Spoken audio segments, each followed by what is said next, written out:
Hello learners, welcome to management classes with Pallavi. In this video I will cover my next part of business services class 11 chapter 4.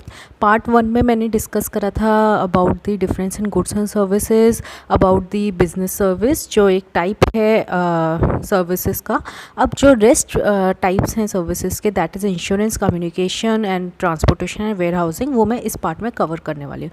तो सबसे पहले हम बात करेंगे insurance की. तो इंश्योरेंस क्या है? ये एक तरीके का रिस्क मैनेजमेंट टूल हम इसको कह सकते हैं, या वो डिवाइस है जो अगर आपकी कुछ प्रॉपर्टी को डैमेज होता है या आपकी फैमिली में किसी की डेथ होती है, ठीक है, तो उन लॉसेस को कवर करने के लिए बनाया गया है. ठीक है, बेसिकली क्या होता है, जो इमोशनल और साइकोलॉजिकल लॉस होते हैं उनको हम कभी भी कंपनसेट नहीं कर सकते, लेकिन हाँ हम इंश्योरेंस के थ्रू फिनेंशियल लॉस को ज़रूर कंपनसेट कर सकते हैं. इसलिए इसको हम बोलते हैं रिस्क मैनेजमेंट टूल, जो एक इंडिविजुअल या बिजनेसमैन को या बिजनेस को प्रोटेक्ट करता है from the various financial risk. अब ये फिनेंशियल रिस्क लेकिन किस वजह से आकर होने चाहिए? अनसर्टेनिटीज़ की वजह से या कंटिजेंसीज़ की वजह से, मतलब अननोन चीज़ों की वजह से, जैसे अर्थक्वेक हो गया, सुनामी हो गया. अगर इन ऐसे अनसर्टेन या कंटिजेंसीज़ की वजह से कोई इवेंट अकर होता है आपके बिजनेस के साथ या किसी पर्सन के साथ, तो उसको कौन कवर अप करता है? इंश्योरेंस कवर अप करता है. ठीक है,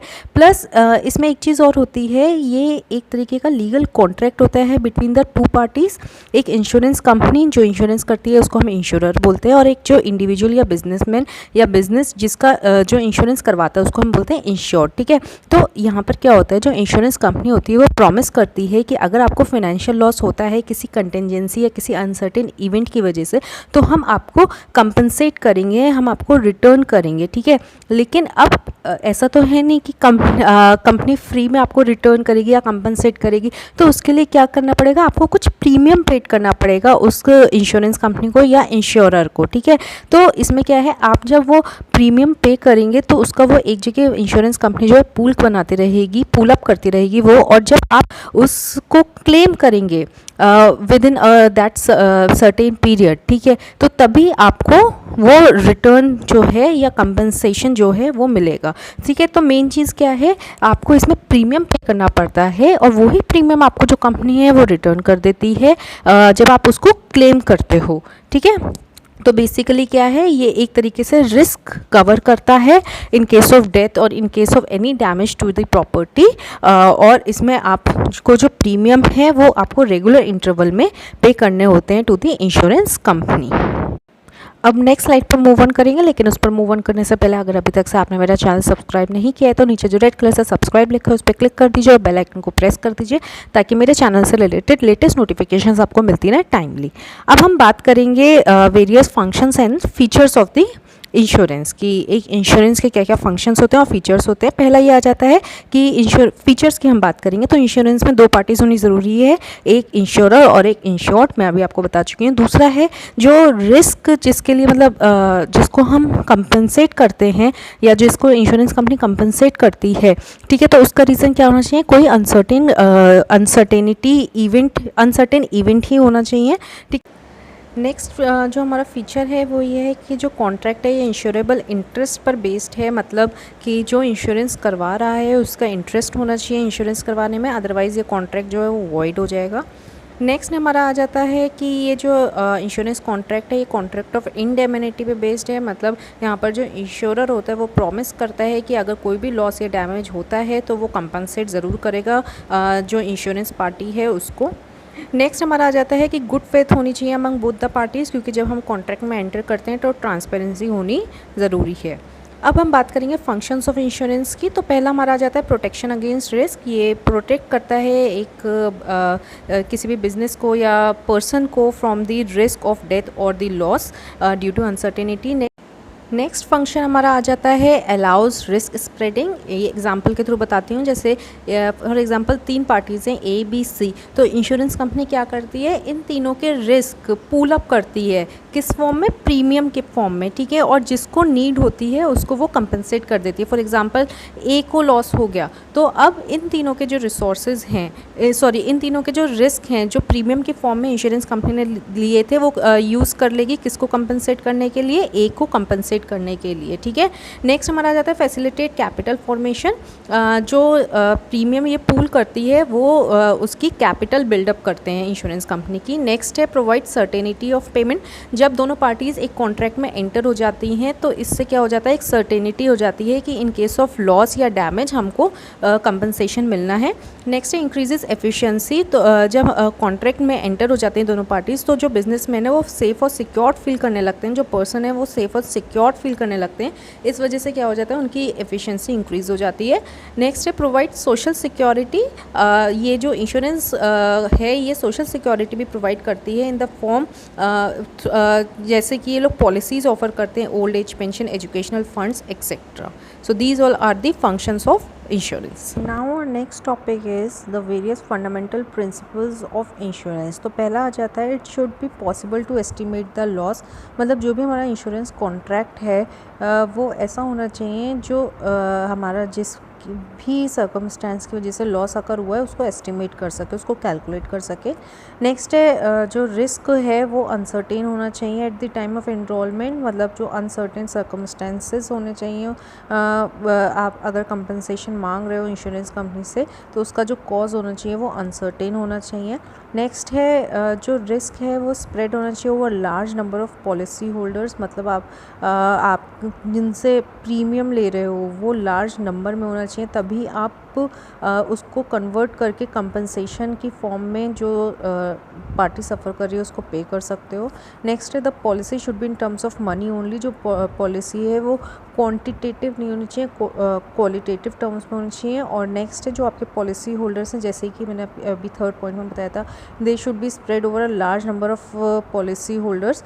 तो जो पॉलिसी होल्डर्स हैं वो जियोग्राफिकली डिस्पर्स्ड होने चाहिए। मतलब ऐसा नहीं है कि अगर आप झारखंड में हैं तो आपके पास जो जिनसे आपका कॉन्ट्रैक्ट हो रहा है इंश्योरेंस से रिलेटेड वो झारखंड से रिलेटेड है, वो आपके यूपी से, वो आपके एमपी से भी होने चाहिए। Now in our next slide we will talk about the 7 principles of insurance, या फिर हम इसको ये कह सकते हैं कि वो ऐसे 7 प्रिंसिपल्स जिस पर इंश्योरेंस कॉन्ट्रैक्ट बेस्ड होता है। तो पहला आपका आ जाता है principle of utmost good faith. मतलब इंश्योरर और इंश्योर्ड जब इंश्योरेंस कॉन्ट्रैक्ट में एंटर होते हैं तो एक गुड फेथ होनी चाहिए दोनों पार्टीज़ को एक दूसरे के ऊपर। जो डॉक्यूमेंट्स, जो फैक्ट्स एंड फिगर्स वो लोग एक्सचेंज कर रहे हैं एक दूसरे से वो क्लियर और ट्रांसपेरेंट होनी चाहिए। फॉर एग्जाम्पल अगर ए जो है वो हेल्थ इंश्योरेंस पॉलिसी ले रहा है और अगर उसने वो पॉलिसी लेते टाइम इंश्योरेंस कंपनी को ये नहीं बताया कि वो कैंसर की प्रॉब्लम से गुजर रहा है या फिर उसको लंग्स में या लिवर में कोई प्रॉब्लम है, तो अगर वो ये चीज़ डिस्क्लोज़ नहीं करेगा तो अगर वो कंपनसेशन मांगेगा इंश्योरेंस कंपनी से तो इंश्योरेंस कंपनी लायबल नहीं होगी उसको पेमेंट करने के लिए, या फिर वो डिनाई भी कर सकती है, ठीक है। तो जो ट्रांसपेरेंसी होनी चाहिए, जो भी फैक्ट्स हैं वो सब दोनों पार्टीज़ के बीच में क्लियर होने चाहिए। नेक्स्ट है principle of proximate cause. Proximate का मतलब होता है क्लोज या नियर, ठीक है। तो इसलिए हम इस प्रिंसिपल को कॉजा प्रॉक्सिमा या नियरेस्ट कॉज भी बोलते हैं, ठीक है। ये प्रिंसिपल वहाँ अप्लाई होता है जहाँ पर जो डैमेज है या लॉस है वो 2 या 2 से ज़्यादा रीजंस की वजह से अकर होता है, ठीक है। इसमें क्या होता है, जो इंश्योरेंस कंपनी होती है वो नियरेस्ट कॉज जो है उस जो जिस कॉज की वजह से उस प्रॉपर्टी को लॉस हुआ है वो फाइंड करती है। अगर वो नियरेस्ट कॉज आपके जिसके बेसिस पर आपने इंश्योरेंस कॉन्ट्रैक्ट लिया है उससे मैच होता है तब तो आपको कंपनसेशन मिलेगा, अदरवाइज़ नहीं मिलेगा। जैसे कि एग्जांपल एक मैं देती हूँ, फायर की वजह से क्या होता है, एक जो बिल्डिंग है वो डैमेज्ड हो गई और उस बिल्डिंग को जो म्यूनिसिपल अथॉरिटी है उसने डिमोलिश करने को बोल दिया है, ठीक है। अब जब वो बिल्डिंग डिमोलिश करी गई तो उसके पास जो एडजॉइनिंग बिल्डिंग थी, ठीक है, वो भी डैमेज्ड हो गई, ठीक है। अब जो एडजॉइनिंग बिल्डिंग का ओनर था उसने क्लेम करा loss under the fire policy, ठीक है। अब क्या है, कोर्ट ने यह चेक करा कि जो एडजॉइनिंग बिल्डिंग को लॉस हुआ है उसका नियरेस्ट कॉज क्या है, तो उसका नियरेस्ट कॉज फायर था, ठीक है, क्योंकि फायर की वजह से जो मेन बिल्डिंग थी वो डैमेज हुई थी और उसी की वजह से एडजॉइनिंग बिल्डिंग सफ़र करी थी लॉस, ठीक है। तो यहाँ पे प्रॉक्सिमेट कॉज मैच कर लिया गया था, दैट इज़ फायर की वजह से, और जो ओनर था एडजॉइनिंग बिल्डिंग का उसको कंपनसेशन मिल गया, ठीक है। एक केस और लेते हैं कि अगर जैसे कि जो वॉल थी बिल्डिंग की जो डैमेज हुई है फायर की वजह से, वो फायर की वजह से डैमेज तो हुई है लेकिन स्टॉर्म की वजह से गिर गई है, ठीक है, before it could be repaired and damaged, ठीक है, एंड एडजॉइनिंग बिल्डिंग। अब जो ओनर है एडजॉइनिंग बिल्डिंग का, उसने लॉस क्लेम करा अंडर द फायर पॉलिसी, ठीक है, लेकिन यहाँ पर अब जब वो चेकिंग होगी तो जो बिल्डिंग गिरी है उसका मेन कॉज क्या था, स्टॉर्म था, ना कि फायर थी, ठीक है। तो अब इस केस में क्या होगा, प्रॉक्सिमेट कॉज क्या है, स्टॉर्म, और रिमोट कॉज क्या है, फायर। तो यहाँ पर क्या होगा, उसको क्लेम नहीं मिलेगा अंडर दी फायर पॉलिसी, अगर जो कॉन्ट्रैक्ट एग्रीमेंट हुआ है वो फायर पॉलिसी के अंडर में हुआ है, ठीक है। नेक्स्ट प्रिंसिपल हमारा आ जाता है प्रिंसिपल ऑफ इंश्योरेबल इंटरेस्ट। हमारा इंश्योरेबल इंटरेस्ट मतलब कि हम बात करें इंडिविजुअल या इंश्योर्ड जिसने इंश्योरेंस लेना है, ठीक है, जो इंश्योरेंस करवा रहा है, ठीक है। तो जो इंश्योरेंस करवा रहा है उसका इंश्योरेबल इंटरेस्ट होना चाहिए सब्जेक्ट मैटर में, ठीक है। जिस भी सब्जेक्ट मैटर से रिलेटेड वो एंटर हुआ है इंश्योरेंस कॉन्ट्रैक्ट में, वो उसको कुछ फिनेंशियल गेन प्रोवाइड करना चाहिए। जैसे कि जो वेजिटेबल कार्ट का ओनर है उसने इंश्योरेंस लिया है, ठीक है, अपने वेजिटेबल कार्ट के लिए। अब वो वेजिटेबल कार्ट क्या है, उसको एक फिनेंशियल गेन प्रोवाइड कर रहा है, उसको मनी प्रोवाइड कर रहा है, उसको फिनेंशियली हेल्प कर रहा है। तो यहाँ पर जो ओनर है उसको क्या मिल रहा है, कुछ प्रॉफिट मिल रहा है वेजिटेबल कार्ट से, इसलिए उसने उसके अगेंस्ट क्या लिया है, इंश्योरेंस कॉन्ट्रैक्ट में वो एंटर हुआ है, ठीक है। तो यहाँ पर क्या है, इंश्योरेबल जो इंश्योरेंस करवा रहा है उसका इंटरेस्ट होना चाहिए उस इंश्योरेबल मैटर, उस सब्जेक्ट मैटर से रिलेटेड, ठीक है। नेक्स्ट है प्रिंसिपल ऑफ इंडेमिनिटी। यहाँ पर पहली चीज़ ये है कि जो प्रिंसिपल ऑफ इंडेमिनिटी है प्रॉपर्टी के केस में लागू होता है, लाइफ इंश्योरेंस के केस में एप्लीकेबल नहीं होता है। दूसरी चीज़ इसमें ये आता है कि इस प्रिंसिपल का जो मेन पर्पस है वो ये है कि इंश्योर्ड को उसकी सेम फिनेंशियल पोजीशन पर ले आए that was before the loss occurred. मतलब उसको जो प्रॉपर्टी फॉर एग्जांपल फायर या स्टॉर्म या किसी अनसर्टेनिटी की वजह से उसकी प्रॉपर्टी को जो लॉस हुआ है, तो ये प्रिंसिपल ये कहता है उस लॉस से पहले जो उसकी फिनेंशियल कंडीशन थी उसके जैसी ही फिनेंशियल पोजीशन दोबारा उसकी सेट कर दी जाए। ये होता है हमारा प्रिंसिपल ऑफ इंडेमिनिटी, ठीक है। प्लस इसमें थर्ड पॉइंट इंपॉर्टेंट ये आ जाता है कि ये जो है ये इंश्योर करती है कि जो भी इंश्योरर है वो कोई भी प्रॉफिट नहीं क्रिएट कर रहा है इस इंश्योरेंस कॉन्ट्रैक्ट के थ्रू। मतलब जो भी कंपनसेशन उसको होगा वो एक्चुअल लॉस के इक्वल होगा, ना कि उस लॉस से एक्सीडिंग होगा। क्यों? क्योंकि अगर उस लॉस से एक्सीड उसको मिला तो यानी कि वो तो उसके लिए प्रॉफिट हो गया। और प्रिंसिपल ऑफ इंडेमिनिटी क्या इंश्योर करता है कि जो भी इंश्योरेंस कॉन्ट्रैक्ट में जो इंडिविजुअल एंटर हुआ है उससे वो प्रॉफिट जनरेट ना करे। नेक्स्ट प्रिंसिपल हमारा आ जाता है प्रिंसिपल ऑफ सेब्रोगेशन। सो सेब्रोगेशन का मतलब होता है one party stand in for the another, ठीक है, इसका पहला पॉइंट। दूसरा पॉइंट इसमें यह आ जाता है कि जो इंडिविजुअल जिसको कंपनसेशन किया गया है फॉर द इनकर्ड लॉस, ठीक है, बाय द इंश्योरेंस कंपनी, तो उसके बाद क्या होता है जब उसको कंपनसेट कर दिया जाता है तो उस प्रॉपर्टी की जो ओनरशिप होती है वो इंश्योरर यानी कि वो कंपनी के पास चली जाती है, ठीक है।